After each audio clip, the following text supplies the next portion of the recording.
Hello বন্ধুরা, ইতিহাস আলোচনা চ্যানেলে সকলকে অনেক অনেক স্বাগত। দেখো, আজকে আমি হিস্ট্রি এমসিকিউ 30টি গুরুত্বপূর্ণ এমসিকিউ নিয়ে এসেছি, যেটা খুবই গুরুত্বপূর্ণ ফর অল কম্পিটিটিভ এক্সামের জন্য।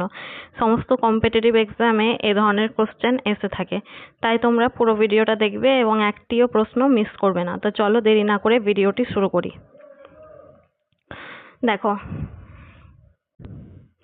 দেখো, প্রথম প্রশ্ন হচ্ছে, কত সালে ইংরেজ ইস্ট ইন্ডিয়া কোম্পানি প্রতিষ্ঠিত হয়? অপশান হচ্ছে 1600 সালে, 1605 সালে, 1710 সালে, 1556 সালে। তো তোমাদের বলে রাখি, ইংরেজ ইস্ট ইন্ডিয়া কোম্পানি 1600 সালের 31শে ডিসেম্বর প্রতিষ্ঠিত হয়েছিল। তো এর সঠিক উত্তর হবে 1600 সালে। বাংলা ভাষায় কয়টি দেশের জাতীয় সঙ্গীত রচিত হয়েছে? অপশন হলো 3টি, 4টি, 2টি, 1টি। এর সঠিক উত্তর হবে 3টি। বাংলা ভাষায় ভারত, শ্রীলঙ্কা এবং বাংলাদেশ এই 3টি দেশের জাতীয় সঙ্গীত রচিত হয়েছে। আমি যেগুলো বলবো সেগুলো অবশ্যই খাতায় নোট করে রেখে নেবে, এক্সট্রা ইনফরমেশনগুলো। Next question, 3 number question, Bangla ভাষা কয়টি রাজ্যের সরকারি ভাষা? অপশান হচ্ছে 3টি, 4টি, 1টি, 5টি। তো দেখো, বাংলা ভাষা হচ্ছে 3টি রাজ্যের সরকারি ভাষা। কি কি? পশ্চিমবঙ্গ, আসাম এবং ত্রিপুরা, এই 3টি রাজ্যের সরকারি ভাষা হচ্ছে বাংলা ভাষা।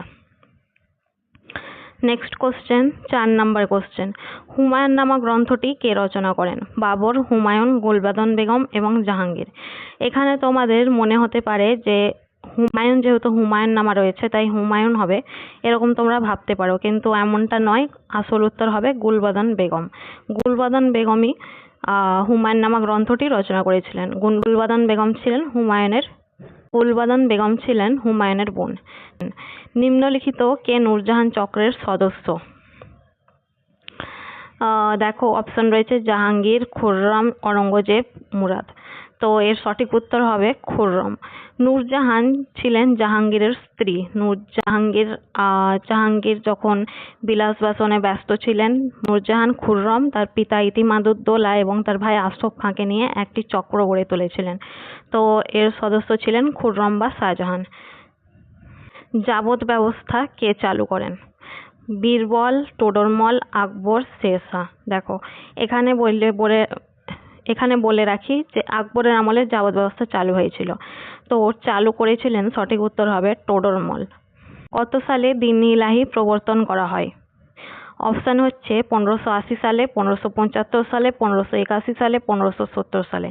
সঠিক উত্তর হবে 1581 সালে। নেক্সট কোশ্চেন, এলাহাবাদের দ্বিতীয় সন্ধি কবে স্বাক্ষরিত হয়? খুবই ইম্পর্টেন্ট কোশ্চেন। অপশান 1765 সালে, 1747 সালে, 1757 সালে, 1760 সালে। সঠিক উত্তর হবে 1765 সালে। নেক্সট কোশ্চেন, পাবনা বিদ্রোহের নেতা কে ছিলেন?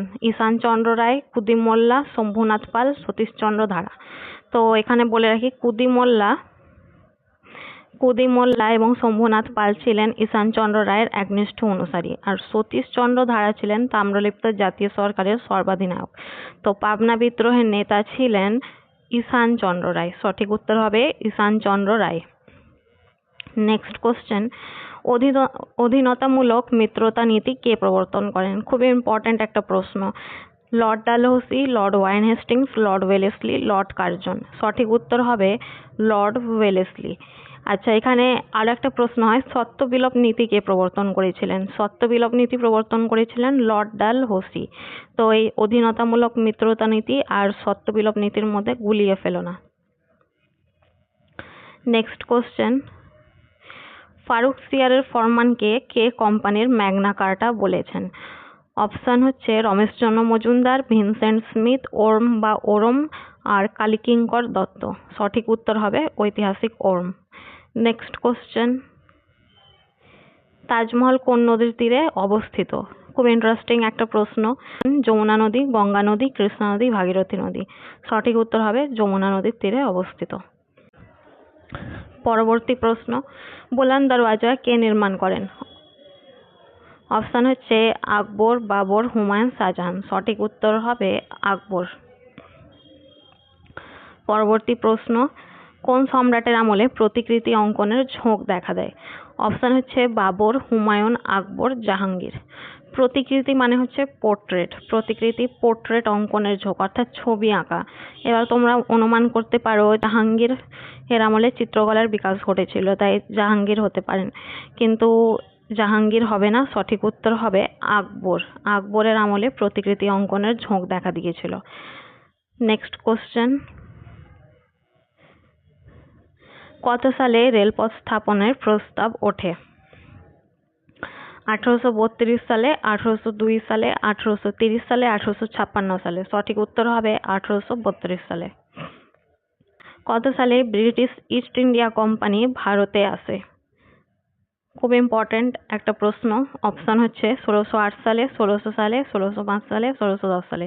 সঠিক উত্তর হবে 1608 সালে। 1608 সালে ব্রিটিশ ইস্ট ইন্ডিয়া কোম্পানি ভারতে এসেছিল। পরবর্তী প্রশ্ন, আকবরনামা গ্রন্থের বিষয়বস্তু কি? অপশন হচ্ছে শাসন ব্যবস্থা, আইন কানুন, অর্থনীতি, ওপরের সবগুলি। এর সঠিক উত্তর হবে ওপরের সবগুলি। আকবরনামা গ্রন্থের বিষয়বস্তু হচ্ছে শাসন ব্যবস্থা, আইন কানুন, অর্থনীতি, ওপরের সবগুলি। পরবর্তী প্রশ্ন, বাবর কোন যুদ্ধে বন্দুক ও কামানের ব্যবহার করেন? ঘরঘরার যুদ্ধে, খানোয়ার যুদ্ধে, পানিপথের প্রথম যুদ্ধে, না তরাইনের দ্বিতীয় যুদ্ধে? সঠিক উত্তর হবে পানিপথের প্রথম যুদ্ধে। নেক্সট প্রশ্ন, পেশওয়া শব্দটির অর্থ কি? খুবই ইন্টারেস্টিং আর ইম্পর্ট্যান্ট একটা প্রশ্ন। মন্ত্রী, অর্থমন্ত্রী, রাজস্ব মন্ত্রী, প্রধানমন্ত্রী। সঠিক উত্তর হবে প্রধানমন্ত্রী। নেক্সট প্রশ্ন, অন্তঃপুরিকার শাসনকাল কোন সময়কে বলা হয়? 1556 থেকে 1560 সাল, 1560 থেকে 1564, 1571 থেকে 1574, 1526 থেকে 1530। সঠিক উত্তর হবে 1560 থেকে 1564। নেক্সট প্রশ্ন, তুজুকি বাবরি কার আত্মজীবনী? খুবই সহজ একটা প্রশ্ন। অপশন হচ্ছে আকবর, জাহাঙ্গীর, শাহজাহান, বাবর। তো এখানে দেখো তুজুকি বাবরি নাম থেকে বোঝা যাচ্ছে যে এটি বাবরের আত্মজীবনী। কোন সম্রাটের আমলে তুজুকি বাবরি ফার্সি ভাষায় রচিত হয়? অপশন হচ্ছে আকবর, হুমায়ুন, বাবর, না জাহাঙ্গীর। দেখো তুজুকি বাবরি ফার্সি ভাষায় রচিত হয় আকবরের আমলে।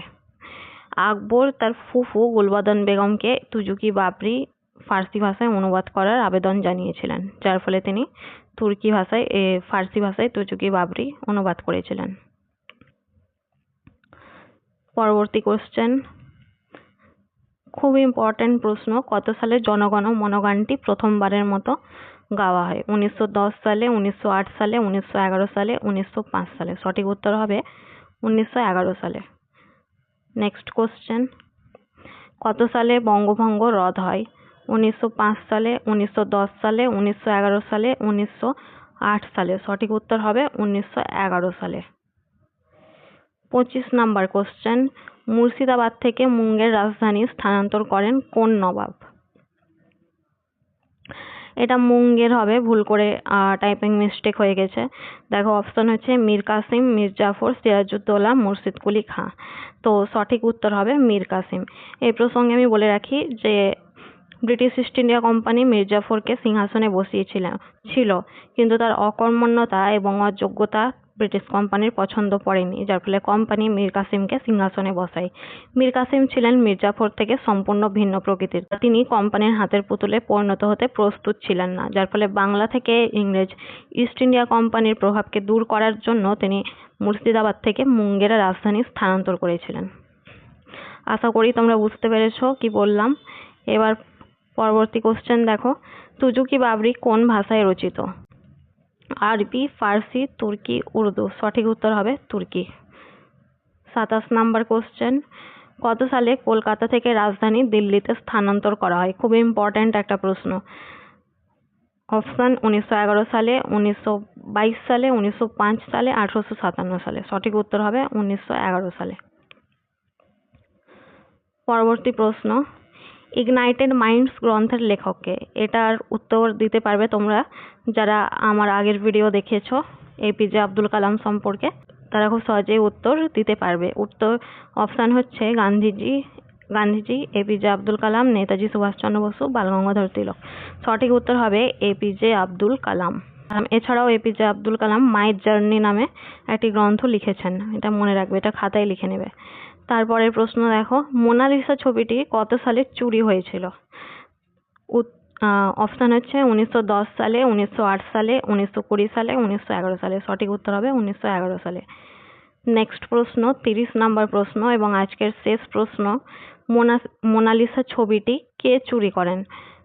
Option Picasso, Vincenzo Peruggia, Raphael Dante. তো দেখো, পিকাসো, রাফায়েল দান্তে এরা কেউই হবেন না। পিকাসো তো একজন চিত্রশিল্পী ছিলেন। তো সঠিক উত্তর হবে ভিনচেনজো পেরুজিয়া।